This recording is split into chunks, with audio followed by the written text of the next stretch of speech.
YCP ప్రవేశపెట్టిన సంక్షేమ పథకాలే రానున్న ఎన్నికల్లో ప్రజలు పట్టం కట్టేందుకు దోహదపడతాయన్నారు మాజీ ఎమ్మెల్యే వైసీపీ సీనియర్ నేత తైనాల విజయ్ కుమార్. పార్టీ పట్ల గ్రామీణ ప్రాంతాల్లో ఆదరణ ఎక్కడా చెక్కు చెదరలేదని, పట్టణాల్లో వ్యతిరేకత వాస్తవమే అన్నారు. జగన్ అవకాశం ఇస్తే ఎమ్మెల్యేగా పోటీ చేసేందుకు సిద్ధమని, లేని పక్షంలో పార్టీ ఆదేశాలకు కట్టుబడి పనిచేస్తానంటున్న మాజీ ఎమ్మెల్యే వైసీపీ సీనియర్ నేత తైనాల విజయ్ కుమార్తో మా Uttarandhra regional coordinator Kiran face to face. మాజీ ఎమ్మెల్యే వైఎస్ఆర్ పార్టీలో సీనియర్ నేత తైనాల విజయ్ కుమార్ ఈరోజు మనతో ఉన్నారు. ఆయన అడిగి ఆయన రాజకీయ ప్రస్థానం రాబోయే ఎన్నికల్లో ఎలా ఉండబోతుంది, 2024 ఎన్నికల్లో ఎటువంటి ప్రణాళికతోటి ఆయన ముందుకు వెళ్తారనే అంశాల మీద చర్చించే ప్రయత్నం చేద్దాం. వైఎస్ఆర్ పార్టీ పట్ల మిగిలిన రాజకీయ పక్షాలను కూడా చాలా విమర్శలు చేస్తున్నాయి. పార్టీ రాబోయే ఎన్నికల్లో గెలుపు అనేది చాలా కష్టం అనేటువంటి మాటలు కూడా బాగా వినిపిస్తున్న పరిస్థితి. అసలు ఎందుకని ఇంత ఒక రకంగా చూసుకున్నట్టయితే వైఎస్ఆర్ పార్టీ జగన్మోహన్ రెడ్డి అంటే 2019లో ఉన్న వేవ్కి ఇప్పటికీ కంపేర్ చేసుకుంటే అసలు ఎక్కడ పొంతలేని పరిస్థితి. ఎందుకని ఈ పరిస్థితి వచ్చింది ఈరోజు స్టేట్లో? పట్టణాల్లో కొంత వ్యతిరేకత పత్రిక దినోలు ఉంది, కానీ గ్రామీణంలో చూసినట్టయితే బడుగు బలహీన వర్గాలు నిజానికి ఆ రోజు 20 సూత్రాల ఆర్థిక పథకం కానీ, గరీబీ హఠావా కానీ, ఇటువంటి అనేక కార్యక్రమాలు చేసినా కూడా పేదరిక నిర్మూలన అంతగా జరగలేదు. ఈ 4 ఏళ్ళలో మనం గ్రామీణ ప్రాంతంలో చూస్తే అర్థమవుతుంది. పేదవాళ్ళ పట్టణాల్లో కూడా జగన్మోహన్ రెడ్డి ఇచ్చిన కార్యక్రమాల పథకాల వల్ల పేదరికం, ఆకలి చావులు లేకుండా అయినాయి. అదే కోవిడ్ లాంటి కష్టాల్లో మనం ఒడిన పడ్డామంటే ఆంధ్రప్రదేశ్ ఇబ్బంది లేకుండా చిన్న విషయం కాదు.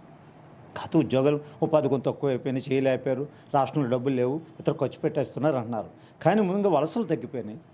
ఆంధ్రప్రదేశ్ నుంచి కూలీలు వలసలు వెళ్ళిపోయే పరిస్థితి తగ్గిపోయినాయి. ప్రతి ఒక్కరు కూడా ఆహారం దొరికే పరిస్థితి వచ్చింది. ఇది కేంద్ర ప్రభుత్వం సంకేతగా ఉండి ఆ కార్యక్రమాలు అమలు చేసుకుంటూ రాష్ట్రంలో ఆ కార్యక్రమం చేయడం జరిగింది.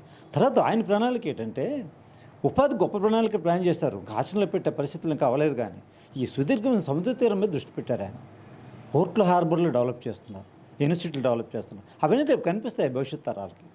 ఆ దిశలో అపోహ జరిగింది, ఒక ప్రాపకండే జరుగుతుంది. కానీ నేను అనుకోవడం సంపూర్ణమైన 5 కోట్లతో సుమారు 5 కోట్ల జనాభాకి కావాల్సిన ఏం చేయాలా, ఎలా చేయాలన్న ప్రణాళిక ప్రకారం చేస్తున్నారు. ఇది ప్రసారం తప్ప ప్రయోజనం పొందిన ప్రజలకు తెలుసు, ఆలోచన పరులకు తెలుస్తుంది. ఇవాళ ప్రజలు రేపు చెప్పేస్తారు ఎన్నికల తర్వాత. పర్టికులర్గా ఇప్పుడు ఇన్ఛార్జీల మార్పు అనేది తీవ్ర అసంతృప్తి వ్యక్తం అవుతుంది పార్టీ శ్రేణుల్లో, ముఖ్యంగా సిట్టింగుల్లో కూడాను. అయితే దీన్ని ఎలా ఫుల్ఫిల్ చేయడానికి అవకాశం ఉంటుంది? మీరు అనుకుంటున్నట్టుగా అంటే మేము ఖచ్చితంగా మేము గైన్ చేస్తాము, వై నాట్ 175 అనే కాన్సెప్ట్తో ముందుకెళ్తున్నాం అని చెప్పి ప్రభుత్వం చెప్తుంది మీ పార్టీ. అయితే అది నిజంగా సర్వైవల్ అవుతుందంటారా? అంటే మా ముఖ్యమంత్రి గారికి మనం ఇంత గొప్ప కార్యక్రమాలు చేసాం, ప్రజలకు నేరుగా ఏ నాయకుడికి అధికారులకి సంబంధం లేకుండా నేరుగా వెళ్ళి పనిచేసాం, ఎక్కడ అవినీతి ఇందులో లేదు.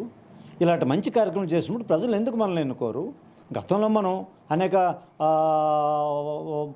చంద్రబాబు నాయుడు వ్యతిరేక ఓటును లేదా ఇతర వ్యతిరేక ఓట్లతోటో రాజశేఖర్ గారు చేసిన కార్యక్రమాలు చెప్పుకొని వెళ్తున్న కార్యక్రమాలు జరిగినాయి. కానీ ఈసారి ఈ జగన్ గారి పాలన వల్లే ఓటు ఎక్స్పెక్ట్ చేస్తున్నాడు ఆయన. ఇప్పుడు ఎవరైతే సిట్టింగుల మార్పు నేపథ్యంలో చాలామంది రెబల్గా మారడం, మరోవైపు ఇతర పార్టీలకు వెళ్ళే పరిస్థితి ఉంది. ఈ నేపథ్యంలో ఏదైతే వైసీపీకి సాలిడ్ ఓట్ బ్యాంక్ ఉందో అది చీలే పరిస్థితి ఉంటుంది. ఈ నేపథ్యంలో అధినేత అయితే కాన్ఫిడెన్స్తో ఉండొచ్చు, కానీ అక్కడ ఉన్నటువంటి స్థానికత మాత్రం చాలా ఇబ్బంది వస్తుంది కదా.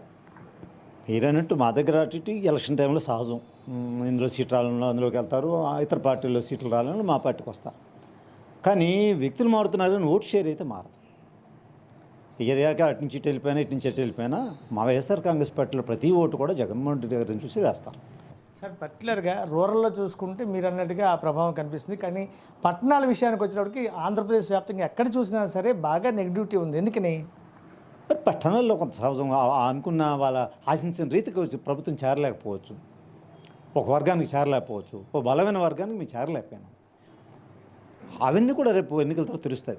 ఫైనల్గా ఒకటి, వాట్ అబౌట్ తైనాల విజయ్ కుమార్ ఏదైనా పోటీ చేసే ఛాన్స్ ఉందా రానున్నటువంటి ఎన్నికల్లో? ఎలా ఉండబోతుంది అనుకుంటున్నారు? లేదంటే మీరు ఇలాగే పార్టీలో కొనసాగుతారా, లేకపోతే ఒక ఎమ్మెల్యేగా మళ్ళీ కంటెస్ట్ చేసే అవకాశం ఉందా?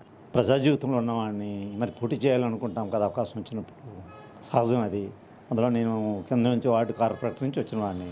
ఎక్కడైనా మా నాయకులు మా పార్టీ అవకాశం ఇస్తే పోటీ చేయడానికి సిద్ధంగా ఉన్నాను. అవకాశం లేకపోతే పార్టీ ఆదేశం మేరకు పనిచేయడానికి సిద్ధంగా ఉన్నాను. Thank you sir. ఎమ్మెల్యేగా మరోవైపు వైఎస్ఆర్ పార్టీ సీనియర్ నేతగా ఏదైతే వైఎస్ఆర్ పార్టీ అధినేత ఆదేశిస్తే ఖచ్చితంగా తాను మరోసారి ఎమ్మెల్యేగా కంటెస్ట్ చేస్తానని చెప్పి, పరిస్థితులు అనుకూలిస్తే తాను ఎక్కడి నుంచైనా పోటీకి సిద్ధమని చెప్పి, లేని పక్షంలో పార్టీకి తన వంతు సేవలను యథాతథంగా కొనసాగిస్తానని చెప్పి తైనాల విజయ్ కుమార్ చెప్తున్న పరిస్థితి. కెమెరామెన్ రాజు